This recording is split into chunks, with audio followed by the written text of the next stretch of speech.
Uber's Dara Khosrowshahi discusses the company's post-pandemic plan.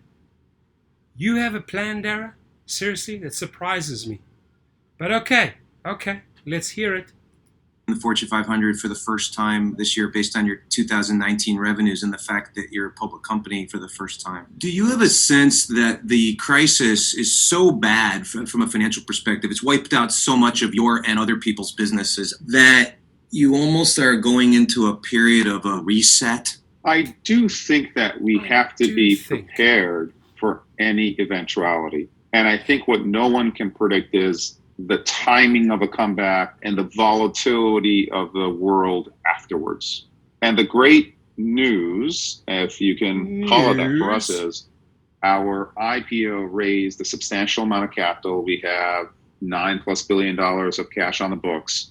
So our company is going to be a very strong continuing enterprise, regardless of how long this takes. That said, our rides business is down substantially along with local commerce in every single city. The silver lining for us is that our Eats business, we've started delivery business. The delivery of things to homes has grown very quickly, and that category looks like it's going to be a structurally larger category.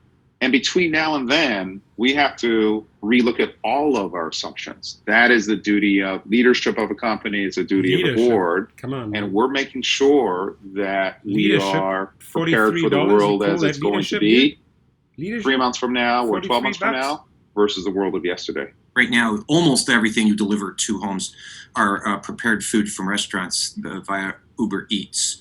But you're clearly, you're experimenting again, by the way, with delivering other things. So talk about how broad and how big you see that becoming.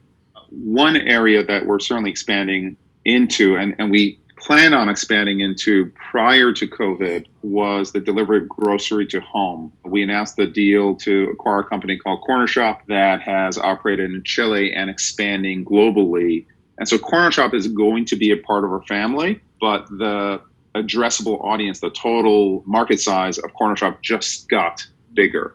Separate from that, we had in the past tested a model called Uber Rush, which is really delivery of anything to the home. We saw incredible signal in terms of prepackaged food, restaurant food, and we decided to go deep in that category. But this is an opportunity for us to go broader as well.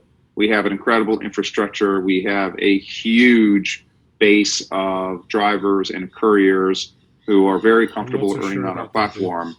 And we do think that we are very well positioned to expand beyond food into other categories, both through M&A, Corner Shop, and organically. And we have really stood up these businesses incredibly quickly. And what's great about us is not only can we move fast, but we can move globally, and we can scale in a way that no one else can. Uber Rush, something that Uber tried and decided didn't work and stopped. What gives you the confidence that you can do it after having failed once, before your time, right? Yeah, it was before our time. And the way I describe it is we saw that food worked, so we decided to go all into food. A big part of strategy isn't just about what you're going to do, but it's also about what you're going to stop doing. And I think the decision to say, oh, this Rush thing is pretty cool, but this delivery thing is bigger, let's go all in on delivery and really focus, was absolutely the right decision at the time. Do you have the same core belief in Uber owning its own self-driving car technology? Yeah, I think that the self-driving car technology will make transportation safer. And I think that automation through MI and ML are macro global trends that are going to continue for some period of time. And we are in the business of moving things, and investing in automation of that category, I think, is fundamental to what we do. One advantage that we have over everyone else is that we have a transportation network as we're building out this automation. So we don't have to solve for every single use case. We can take the simplest problems and solve it. And I think that's a structural advantage we have over some of the other players who are investing in the space. Coming into the year, your comfort product was a growing product that you were pleased with. From a tonal perspective, that's looking even better. And I would argue that the pool product is looking worse. People aren't going to be excited about getting in a car with strangers anytime soon. Fair statements, both? It's certainly a fair speculation. Any kind of product where you have more than one person, if they're not in a family, et cetera, who are coming close to each other, whether it's transportation or offices, you have to ask fundamental questions about. We are investing very deeply in safety. We want to make sure we're the world's best transportation platform and the world's safest transportation platform. And the definition of safety just changed. So, for example, we are distributing masks to our drivers. We're reminding even our riders during this period to leave the house only if they have to. And I think as we look at our portfolio product going forward, we are going to do so in a way that's safety first. And can you tell me a little bit about the origin of the ad campaign? There have been other companies in the past that have sort of cleverly and compassionately said, don't use our product. But could you just tell me specifically how it came up? Jill Hazel-Baker, who's responsible for communications and marketing, and Thomas Renis, who is responsible for offline marketing, they said, hey, listen, we have to talk to you about something that's unusual. We're going to ask people not to use our service. And I said, well, I'm not sure that's a really good idea. But once I heard the messaging and once I heard the idea, we were all in. These are times when you take risks. And I think it was a risky campaign, but it was a message that should have been told and should have been heard. And I think from that standpoint, it's worked out well. As a country, as a society, we are talking about what it looks like to come out of the crisis. So what are you seeing? What steps are you taking? And how are you planning for it? The immediate work is making sure we're there for our communities, we're there for our earners.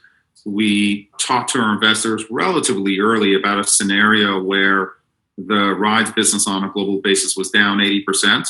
And I think that scenario generally has borne out on average on a global basis. We're seeing some markets like Hong Kong and Taiwan come back, but it's an uneven comeback based on Corona bouncing back or going back. So we know that we're going to be here. We know that the delivery business is going to be a big business and a bigger business.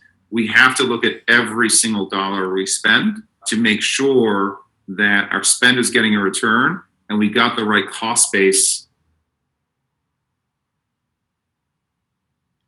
Yeah.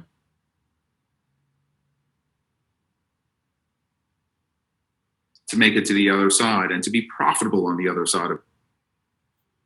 Come on, man. Keep on talking, dude. A little bit glitchy. It'll be back in a second.